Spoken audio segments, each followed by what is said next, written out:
네, 어제로 사전투표는 마무리됐고 이제 대선이 3일 앞으로 다가왔습니다. 네, 대선 전국 상황 두 분과 짚어봅니다. 서용주 전 민주당 상근 부대변인, 이창근 국민의힘 하나물 당협위원장과 함께합니다. 어서 오세요. 네, 안녕하세요. 네, 사전투표가 마무리됐고 최종 투표율이 34.74%로 집계됐습니다. 역대 두 번째로 높은 투표율로 집계됐지만 지난 대선 때보다 2%포인트 정도 낮게 집계가 됐는데 첫째 날과 다르게 둘째 날의 증거세가 좀 주춤했잖아요. 어떻게 보셨나요? 일단 첫째 날에 정말 이례적으로만 높은 투표율을 보였는데요. 아무래도 이번 조기 대선 자체가 아마 응징적인 성격을 가졌다. 지난 12월 3일 날 평온한 일상을 윤석열 전 대통령이 그 어떤 이유도 없이 헌법을 파기하면서 앗아갔다. 이게 이제 어떤 정치적인 의미보다는요, 국민들이 내 시간 돌려줘 라는 어떤 강한 분노가 표출되는 어떤 현상 아니었을까 생각되고요. 아마 둘째 날에 이제 그 사전투표가 주춤했던 것들은 평일이기도 하고요. 두 번째는 또 전반적으로 첫날에 있었던 사전투표와 상반돼서 좀 진행됐던 부분들이 좀 영향을 미쳐서 아마 지난 대선보다 낮은 사전투표율을 보였던 것 같은데, 그래도 주목할 점들은 최단시간 내에 1,000만 명 이상이 투표를 기록했다는 거죠. 그러면 그 1,000만 명이 최단시간 안에 사전투표에 임했다는 것은 1,000만 명 정도는 이번 선거에 있어서 심판과 응징을 반드시 하겠다는 의견을 표출했기 때문에 어떤 그 높은 투표율보다는 그 안에 있는 그 응축된 성향 자체를 분석하는 것들이 조금 더 의미가 있지 않을까 생각합니다. 네, 이 사전투표율을 이제 뭐 지역별로도 그리고 성별로도 세대별로도 분석을 하던데 지역별로 봤을 때 호남이 높고 영남 투표율이 좀 낮았거든요. 어떻게 분석하십니까? 그렇습니다. 전국 평균보다 높았던 지역이 호남 3개 지역이랑 그리고 강원, 제주, 세종 이렇게 지역이거든요. 지역별로 본다면은 국민의힘이 13지역은 맞습니다. 강원을 빼고는. 이 부분은 사실 민주당은 결집을 했고 국민의힘은 결집을 안 했다 이렇게 볼 수도 있는데 가장 큰 영향은 아마 부실 관리 영향이 있을 겁니다. 왜냐하면은 어저께 오후부터 정가세가 일종의 탄력성이 주춤했거든요. 그러면 지난 대선 때는 사실은 오후 시간대에 상승률이 시간당 2%씩을 쭉 기록했었어요. 물론 어제 선거에서는 마지막 2시간 동안에는 2%씩 상승했지만 그전에는 상승률이 굉장히 주춤했어요. 저는 그게 아마 부실 관리 선관위의 그 영향이 굉장히 크다고 보고, 하지만 그것이 본투표랑 연결되지는 않을 겁니다. 사전투표에 투표 못한 만큼 아마 보수층 지지층이나 아니면은 우리 당 국민의힘 지지층은 본투표에 투표를 더 할 가능성이 높거든요. 그렇기 때문에 뭐 사전투표가 역대 두 번째라고는 하지만 열망도 많았고, 하지만 선관위의 부실 관리에 또 영향도 있었고, 하지만 본투표는 영향이 없을 것이다. 본투표까지 합친다면 아마 전체 투표율은 지난 대선보다 더 높을 수 있습니다. 네. 그런데 이틀 동안 진행된 사전투표 동안에 부실 관리 논란이 잇따라 일었습니다. 우선 뭐 남편 대신에 대리투표를 한 선거사무원이 적발되기도 했고, 또 뭐 투표용지 반출 사건도 있었고요. 그리고 뭐 기표된 용지를 이재명 후보에게 기표된 용지를 발견했다 이런저런 논란이 있었는데, 이런 선관위의 논란 왜 자꾸 좀 되풀이된다고 보세요? 그러니까 선관위의 이 총체적 부실이라고 할 수 없어요. 지난 그 대선에서도 총선에서 소쿠리 투표 논란으로 뭔가 선관위의 투표 관리에 만전을 기해달라는 지적들을 여러 군데서 했습니다. 그럼에도 불구하고 조기 대선에서 국민들이 또 부정선거의 음모론 속에서 그 투표 관리를 굉장히 좀 이렇게 주목하면서 보고 있으면 선관위가 철저하게 많은 인원과 시스템 관리를 통해서 이런 일이 없도록 해야 되는데, 네. 이런 일들이 계속해서 불거지는 것들은 저는 좀 선관위의 지금 현재 전체적인 좀 기강회의 아니면 투표 관리에 대한 어떤 좀 부실한 대응 좀 아니라는 느낌이 좀 들어요. 좀 쉽게 얘기하면 엉망이다라는 측면에서는 이번 대선이 끝나고 나면 선관위 자체의 투표 관리 시스템과 선관위 내부의 조직 시스템을 대거 바꿔야 될 필요가 명확해졌고요.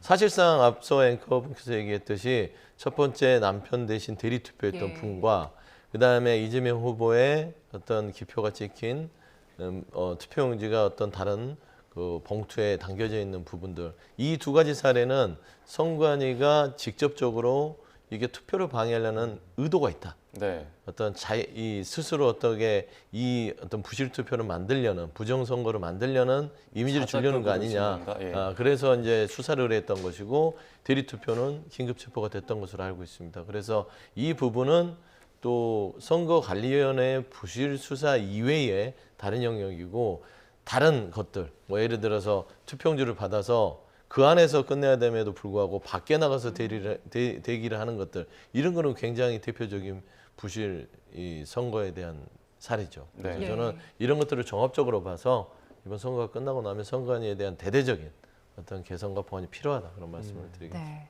뭐 지금 선관위의 이런 부실 관리에 대해서는 민주당도 국민의힘도 모두 다 한 목소리인 것 같아요.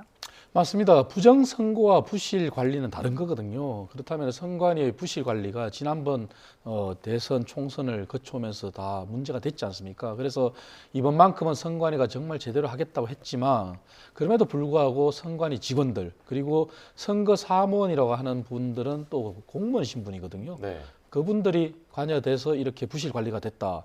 이 부분은 이번만큼은 정말로 일벌백계해야 된다. 그리고 그냥 넘어가서는 안 된다. 저는 예. 생각하는데요. 그렇다 보니까 선관위 직원들이 굉장히 도덕적 해이에 왔어요. 그래서 선관위 직원들이 남은 3일간 다시 정신무장을 해서 본투표만큼은 철저하게 관리해야 되지만 그렇다고 해서 선관위의 잘못이 덮어지진 않아요. 끝난 다음에 정말 다음번에는 본보기로 삼기 위해서라도 정말 일벌백계해야 되고 그리고 수사가 의뢰된 사람은 예. 정말 징계를 해야 됩니다. 그냥 봐주기 하면 안 됩니다. 왜냐하면 이런 부분들이 부정선거 음모론자들한테 빌미를 제공하는 예. 거지 않습니까? 그래서 부실 관리와 부정선거는 다르지만 선관위가 스스로 그러한 행위를 자꾸 자초하는 것은 정말 문제가 있다. 그래서 이번엔 정말 계기로 삼아야 되고 저는 또 한 측면에서는 유권자들도 문제라고 봐요. 모든 유권자가 그렇지 않지만 지금 수사가 의뢰됐기 때문에 밝혀지진 않았습니다. 하지만 그 유권자가 자작극이다 이런 얘기도 있잖아요. 네. 투표용지에 이재명 후보가 찍힌 예. 용지가 발견됐다는 게 그렇다면 그것도 정말 수사에 의해서 자작극이라면 그러한 유권자도 처벌을 해야 된다고 생각해요. 그게 선거권이라는 그러한 것을 국민의 권리인데 권리를 남용한 거잖아요, 유권자도. 그래서 이번 일을 계기로 여야가 이번만큼은 힘을 합쳐서 선관위에 대한 개혁, 개편 그리고 부실 관리에 대한 대비 그것은 철저한 수사와 징계다 그렇게 보고 있습니다. 예. 선관위의 부실 관리와 함께 대선 국면 막판에 각 진영에서 설화도 끊이지 않고 있습니다. 이번엔 유시민 작가가 한 유튜브 채널에서 한 발언이 문제가 됐는데요. 유 작가의 발언과 함께 각 캠프의 반응도 차례로 들어보겠습니다. 설란영 씨는 전자부품회사 노동자 위원장이었어요. 김문수 씨가 대학생 출신 노동자로서 찐 노동자하고 혼인한 거예요. 이렇게 험하게 살다가 국회의원 사모님이 됐죠. 경기도지사 사모님이 됐어요. 더더욱 우러러보겠죠. 대통령 후보 배우자라는 자리가 이 설란영 씨의 인생에서는 거기 갈 수 없는 자리예요. 지금 이렇게 발이 공중에 떠 있어요. 본인은 그렇지 않은 거 이제 영부인이 될 수도 있는 거예요. 그러니까 제정신이 아니다 그런 뜻이죠. 한마디로. 예. 여성은 배우자와 결혼을 통해 고양되는 존재입니까? 부인은 남편의 지위에 따라 가치나 지위가 결정됩니까? 그 입으로 사람 사는 세상을 말했습니까? 자신에게는 관대하고 남에게는 표독한 소위 진보 진영의 가면이 이제 완전히 벗겨졌습니다. 말 한마디가 누군가에게 상처가 되거나 또는 그걸로 인해서 여러 가지 정성들이 물거품이 될 것이라는 걱정과 경계를 가지고 네, 진보 진영의 대표적 논객인 유시민 작가가 김문수 후보의 배우자 설란영 여사를 놓고 한 발언이 논란의 중심에 서 있습니다. 네, 두 분은 어떻게 들으셨습니까? 저는 뭐 개인적으로는 유시민 작가의 어떤 여러 가지 이 발언을 하게 된 배경의 해명 이 부분들을 여러 번 이해하려고 노력을 했는데 그 해명이 이해가 안 되더라고요. 제가 유시민 작가보다 학벌이 좀 낮아서 그런지 아니면 제가 좀 전문적이지 않아서 그런지 몰라도 이거는 국민 일반의 상식에서는 부적절하죠. 그리고 본인은 다소 거친 표현은 제 잘못이라고 했으나 이거는 그냥 잘못으로 취급하기보다는 이 설란영 씨뿐만 아니라 노동자들과 여성이나 이런 전체적인 전반적인 사회 일반 상식에 사과를 해야 될 부분인 건 맞습니다.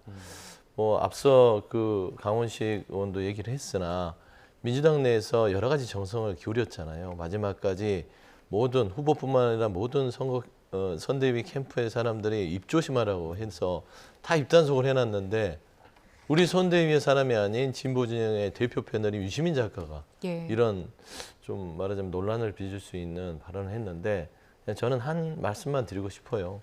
상식이라는 건 어떤 진영 논리로서의 상식, 정치 이념으로서의 상식, 그리고 어떤 특정 학벌 엘리트들과 전문가들의 상식이 아니라 모든 국민들이 공감하고 그 부분에 대해서 판단하는 것들이 상식이다. 이게 노무현 전 대통령이 얘기했던 상식, 그리고 그 상식을 바탕으로 한 원칙. 이게 민주당의 정신이기 때문에 저는 유시민 작가께서 상식선을 넘어선 발언이기 때문에 좀 적당한 어떤 해명과 국민이 납득할 수 있는 어떤 사과, 결자해지의 모습을 보이는 게 좋지 않을까 그런 말씀을 드립니다. 예, 저희가 앞서 들었던 건 이제 문제가 됐던 유시민 작가의 발언이었었고요. 조금 전에 이제 소장님께서 말씀해 주신 건 유시민 작가의 해명에 대한 또 코멘트를 좀 해주셨어요. 그 유시민 작가 해명을 좀 전달을 해드리겠습니다. 표현이 거칠었다. 그건 잘못이다. 하지만 본인이 말한 건 설란영 씨가 한 목적적이고 이성적인 판단을 하지 못하고 있다는 뜻이었다. 그리고 본인이 그렇게 느꼈을 수 있다. 고양됐다고 느꼈을 수 있다고 한 것이다. 이렇게 해명을 했거든요. 유시민 작가 해명에 대해서는 어떻게 들으셨어요? 해명도 아니고 사과도 아니죠. 여전히 본인의 주장을 강하게 주장하는 거라고 저는 봅니다. 왜냐하면은 유시민 작가가 어쨌든 민주당 출신의 의원을 지냈고 그리고 장관까지 지냈던 사람 아닙니까? 하지만 이번 발언은 여성과 노동자에 대한 비하잖아요. 정치권에서 민주당이나 국민의힘이나 다 내세우는 게 계층 사다리잖아요. 그 얘기는 여성이면 어떻고 그리고 고졸이면 어떻습니까? 그리고 노동자면 어떻습니까? 고 노무현 대통령이나 민주당 내에서도 그리고 이재명 후보 자체도 그렇고 그리고 현재 경기지사라고 있는 김동연 지사도 그렇고 모두가 다 계층 사다리의 상징적인 존재들이잖아요. 하지만 본인이 거기에 대해서 일제 얘기가 없어요. 그리고 여성과 노동에 대해서 비난한 그 부분에 대해서도 일절 얘기가 없어요. 표현이 거칠었다? 표현은 거칠었죠. 근데 그것만 얘기한다 자체가 그게 어떻게 해명이고 사과겠습니까? 그래서 유시민 작가 이번 발언은 아마 민주당에서도 굉장히 곤혹스러울 거예요. 민주당 출신이기 때문에. 예. 물론 이것을 저는 민주당에 대한 일반화의 원칙으로 민주당 전체를 비난하고 싶지는 않습니다. 하지만 유시민 작가의 해명이 부족한 상황에서는 민주당이 오늘쯤에는 민주당 차원에서 좀 더 진솔한 사과가 전 나오길 바랍니다. 왜냐하면 선거가 3일 남았어요. 그리고 이 부분은 이재명 후보가 얘기하는 것처럼 선거의 결과는 알 수 없지만 통합을 얘기하잖아요. 예. 국민의힘도 마찬가지거든요. 그렇다면은 민주당 출신의 인사가 한 발언에 대해서 유시민 작가의 발언이 무리가 있었고 사과가 부족했다면 민주당 차원에서 오늘쯤에는 예. 더 진솔한 사과가 나와야 된다. 그렇게 말씀드리겠습니다. 민주당 차원에서 이제 여기에 대해서 말한 게 모든 진보 스피커들이 좀 발언에 신중을 해야 한다 이 정도 선에서는 언급을 했는데요. 유시민 작가가 지금 해명에 대해서도 계속 논란이 또 일고 있잖아요. 네. 추가적으로 사과나 해명을 내놓을 가능성도 있다고 보세요? 그럴 가능성이 있다고는 봅니다. 일단 본투표까지 한 3일 정도 남은 상황이고 본인에게도 그러니까 말을 잘하시는 분으로 유명하죠.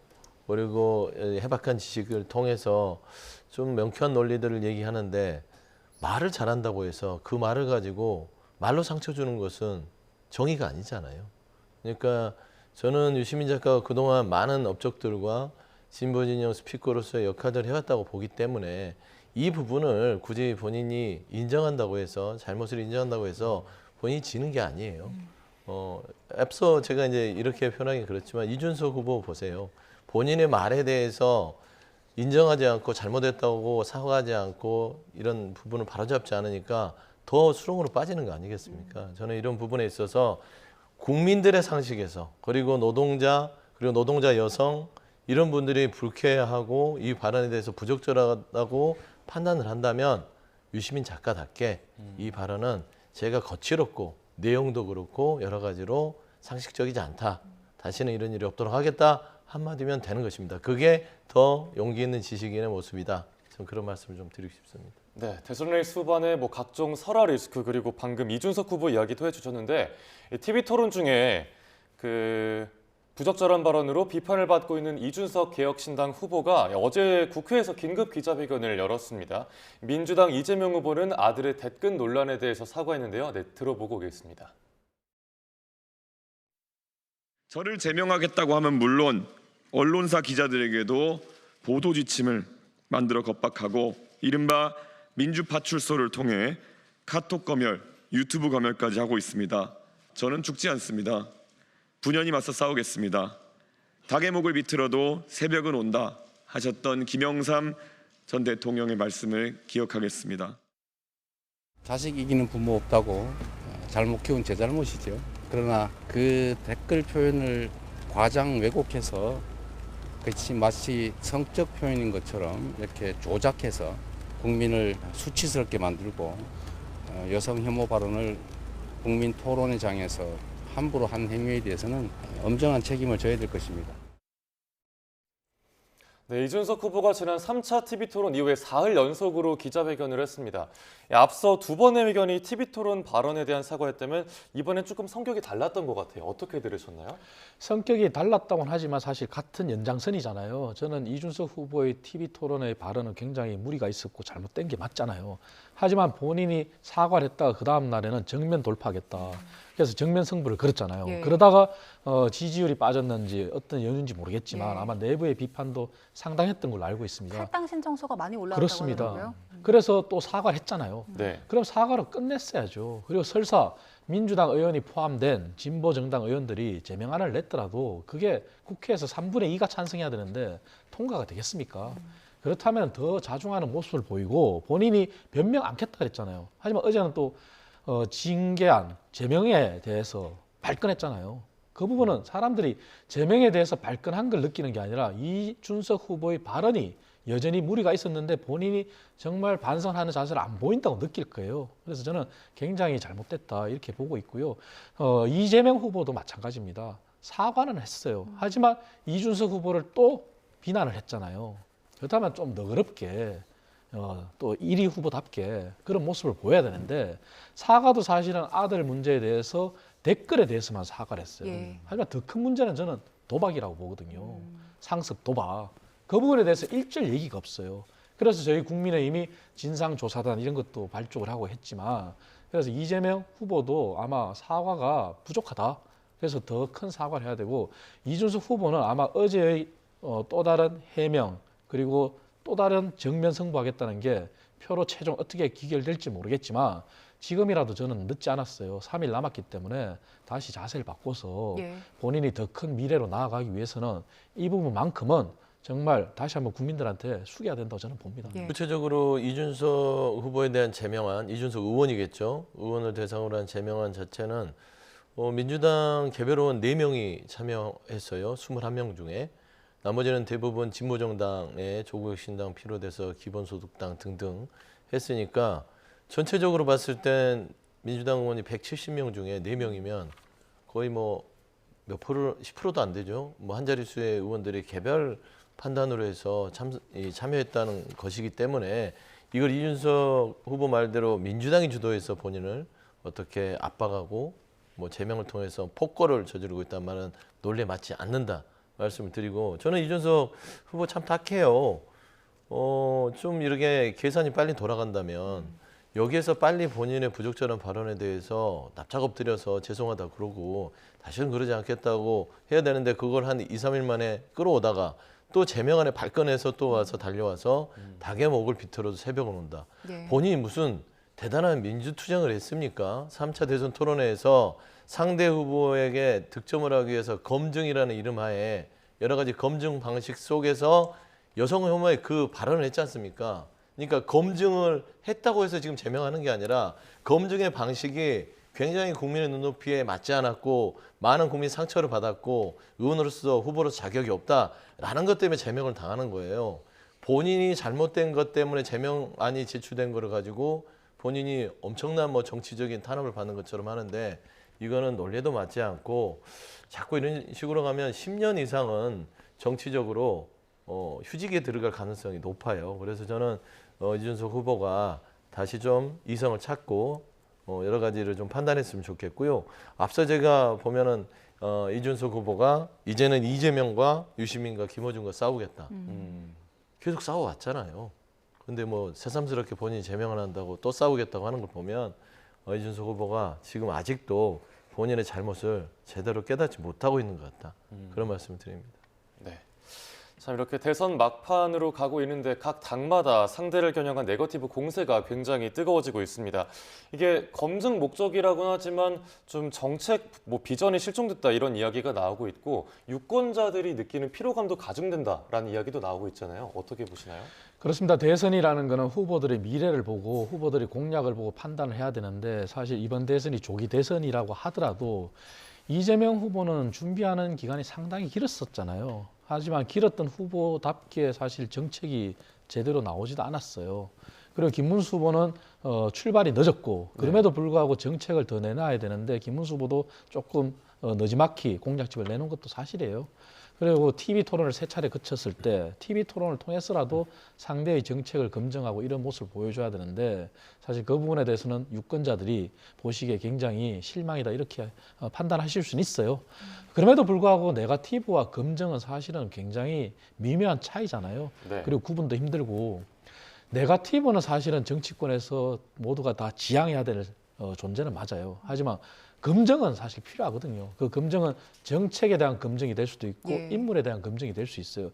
검증을 통해서 또 후보들이 내놓아야 될 것은 내가 만약에 집권한다면 어떻게 가족을 관리하고 어떻게 아들 자녀 문제를 관리하겠다 이런 것도 내놔야 되거든요. 그러한 부분들은 내놓지 않으면서 동문서답하면서 또 모든 게 네거티브다 이렇게 하는 것도 옳지는 않다고 저는 생각합니다. 그래서 남은 3일간 투표 안 한 국민들이 전체 유권자의 결국 66%잖아요. 현재 34%가 사전투표를 했기 때문에 그렇다면 남은 부분들은 남은 시간만큼이라도 유권자들의 판단을 위해서 본인들이 비전을 내놔야 돼요. 그리고 어떻게 앞으로 자녀 문제나 가족 문제 관리하겠다는 것도 내놔야 되고 그렇다면 이번 선거가 빛을 발하지 않고 정말 조금이라도 유권자들한테 희망을 줄 수 있는 그러한 저는 선거가 된다고 봅니다. 그리고 이제 대선이 3일 남았습니다. 3일 남은 상황에서 지금 뭐 고발전도 오가고 있는 상황인데 가장 큰 변수가 이제 이런 실언들이 나오지 않도록 하는 게 네네. 중요할 것 같거든요. 이런 실언들이 막판 변수가 될 수 있습니까? 막판 변수가 될 수 있죠. 그래서 이 설화라는 것들이 역대 정치에서 특히나 정치가 말로 하는 거예요. 말을 통해서 국민들에게 이미지를 주는 것이기 때문에 이 설화는 굉장히 막판 변수를 줄 수 있고 그래서 유시민 작가 이 발언들이 짧은 기간이 남아 있으나 본투표까지는 그래도 이게 영향을 미칠 것이다. 그래서 제가 유시민 작가의 어떤 이 발언들이 다소 본인은 여러 가지 어떤 학문적인 배경이나 엘리트적인 어떤 분석 속에서 전문가적으로 나의 논리적 구조는 그게 아니라고 설명할 수 있으나 일반 국민이 받아들이기에 그게 아니라면 해명을 즉시로 시원하게 해줘야 된다는 것이고요. 저는 사실상 이 네거티브라는 것들이 상호 이 각 지지층을 결집시키는 효과는 있을지언정 이게 거의 이 스테로이드 같은 겁니다. 남용하면요 이게 역효과가 있어요. 그렇기 때문에 적절한 네거티브는 좋으나 지금처럼 그냥 막 진흙탕 싸움으로 가는 것들은 서로 진영 간에 좋지 않다라는 것이고 국민들이 이번에 이제 3일 남은 기간 동안에 과연 이 인물들의 네거티브가 전체 이번에 조기 대선이 벌어진 우리가 어떤 뭐가 평화롭게 임기가 끝나서 시작되는 조기 대선이 아니에요. 정말 이 내란 사태로 인해서 이 국정이 무정부 상태로 6개월이 있었는데 새롭게 나라를 시작하기 위한 심판적 성격이 있기 때문에 이 구도를 흔들 만한 네거티브는 나오지는 않을 것이다.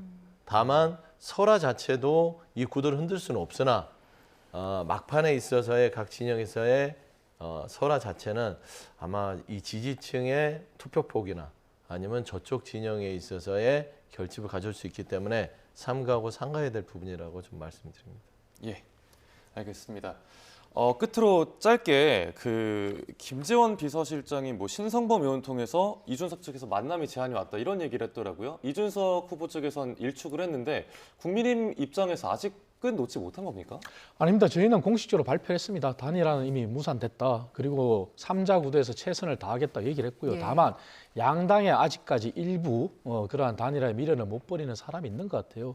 이준석 후보도 거강꾼이라 지칭했잖아요. 예. 그렇기 때문에 공식적으로는 단일화가 끝났다. 그리고 저희는 3자 구도에서 남은 선거 기간 동안에 아직 표심을 정하지 못한 국민들이 많잖아요. 예. 그리고 지난 대선도 보면은 3분의 1 정도가 마지막 날 표심을 정했다고 얘기하지 않습니까? 최선을 다할 뿐이에요. 그래서 그 최선을 다해서 미래를 보여준다 저희는. 그리고 다른 후보와 다르게 정말 어떻게 하면은 미래로 나아갈지 전략을 보여주면서 또 가족 문제에 대해서도 깨끗하기 때문에 그러한 모습들을 유권자들이 판단해 달라고 저희는 뭐 끝까지 매진할 겁니다. 예. 예, 알겠습니다.